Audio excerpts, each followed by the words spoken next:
ગાંધીનગરના પેથાપુરમાં એક સાથે 3 વરરાજાને રાતા પાણીએ રોવાનો વારો આવ્યો છે। વાત એવી છે કે ચોરીના ફેરા ફર્યાના ગણતરીના દિવસોમાં જ નવવધુ ઘરમાં રહેલ રોકડ, દાગીના સહિતની કિંમતી ચીજવસ્તુ લઈને રાતોરાત ફરાર થઈ જવા પામી છે। આ પ્રકારની એક નહીં પરંતુ 3 વરરાજા સાથે બની છે। ગાંધીનગરના પેથાપુરમાં એક સાથે 3 વરરાજાને રાતા પાણીએ રોવાનો વારો આવ્યો છે। વાત એવી છે કે ચોરીના ફેરા ફર્યાના ગણતરીના દિવસોમાં જ નવવધુ ઘરમાં રહેલ રોકડ, દાગીના સહિતની કિંમતી ચીજવસ્તુ લઈને રાતોરાત ફરાર થઈ જવા પામી છે। આ પ્રકારની એક નહીં પરંતુ 3 વરરાજા સાથે બની છે। એક રિપોર્ટ ગુજરાત ગીતા ન્યૂઝ ગાંધીનગર।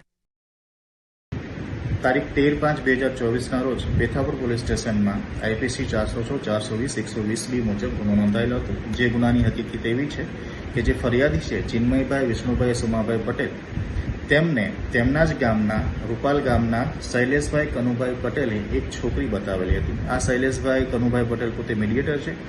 તેમને ફરિયાદીને એક છોકરી બતાવતા છોકરી ફરિયાદીને પસંદ આવતા એમના ફોટાસ જોતા ફરિયાદી તથા તેના ભાઈ અને એના કાકા જે વલસાડનું ચીખલી ગામ છે તેની સાથે મીડિયેટર સાથે છોકરી જોવા ગયેલા। છોકરી પસંદ આવતા છોકરીની લગ્નની બાબતે વાતચીત કરેલી અને છોકરીની આર્થિક કન્ડિશન સારી ના હોય તેવું મીડિયેટર જણાવતા જે ફરિયાદીએ છે આ વખતે 3 લાખ રૂપિયા રોકડા આપી છોકરીના જીજાજી હિતેશભાઈ વિમલેશભાઈ પટેલને રોકડા આપી આર્ય સમાજની રીતિ રિવાજ મુજબ લગ્ન કરેલા। લગ્નના થોડા દિવસ બાદ જ છોકરીએ પોતાને દાંતનું ઓપરેશન કરાવવાનું હોય તે બાનાથી પોતે પિયર જતી રહેલી। આ પિયરમાંથી તેણે ફરિયાદી પાસે 24,000 રૂપિયા રોકડા માંગેલા હતા।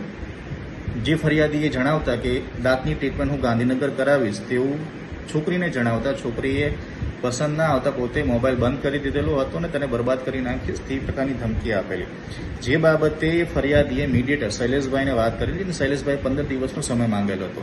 આ જ સમય દરમિયાન ફરિયાદીએ પોતાના જ ગામમાં મેહુલભાઈ જયંતિભાઈ પટેલ સાથે વાતચીત કરતા તેમને પણ મેહુલભાઈ જયંતિભાઈ પટેલે એ જ પ્રકારની હકીકત જણાવેલી કે પોતે શૈલેષભાઈને મળેલા હતા, છોકરી પસંદ આવેલી તેને વલસાડ બાજુ એ છોકરી રોહિણી રાધેકાંત પટેલ સાથે જે શૈલેષભાઈ છે એમને ઓળખાણ કરાવેલી અને આર્ય સમાજની રીત રિવાજ મુજબ લગ્ન કરાવેલા હતા અને લગભગ 3,40,000ની છેતરપિંડી કરેલી હતી।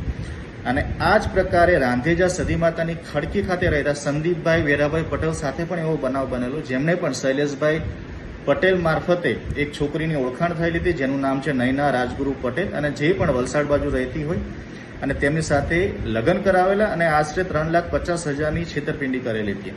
તો આ તમામ 3 છોકરીઓએ શૈલેષભાઈ પટેલના મીડિયેટરના માધ્યમથી આ 3 એક ફરિયાદી અને 2 સહાયકો સાથે ચીટિંગ કરેલી હોય તેમના અગેન્સ્ટમાં આઈપીસી 406, 420, 120B મુજબ ગુનો દાખલ કરેલો છે। અને આપના મીડિયાકર્મીના માધ્યમથી આ મીડિયાના માધ્યમથી પણ હું જણાવવા માંગુ છું કે આ પ્રકારની છેતરપિંડી હાલમાં ચાલુ હોય આ પ્રકારની લોભ લાલચથી જો કોઈ મીડિયેટર છોકરીને લગ્ન કરવાની લાલચથી આપનો સંપર્ક કરવામાં આવે તો તે બાબતે તકેદારી રાખવા પણ આપને એક રિક્વેસ્ટ છે।